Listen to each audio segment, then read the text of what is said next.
هاي يا بنات، عاملين ايه؟ النهارده هنعمل مع بعض مثبت الميك اب.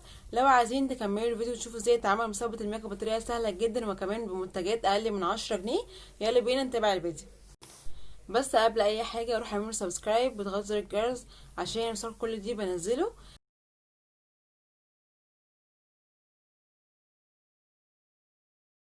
اول حاجه هنجيب جليترين، بقى شكله عامل كده. الجليترين ده بيتجاب من اي صيدليه، عامل 6 جنيه، رخيص جدا.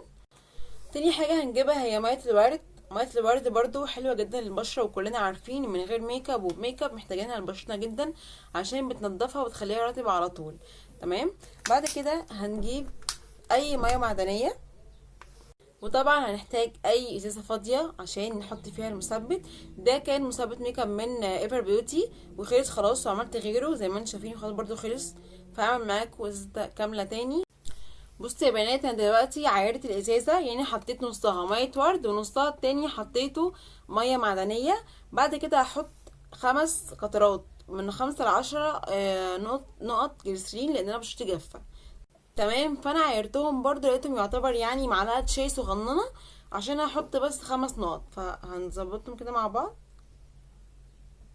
1 2 3 4 كده. انا حطيت 5 نقط بالظبط في غطا الازازه، وهحطه في المثبت بتاعنا. شايفين بيعمل ازاي؟ ده بيثبت الميك اب كله. لو انتي بشرتك جافه حطي من 5 ل10 نقط. هنضربهم كده جامد.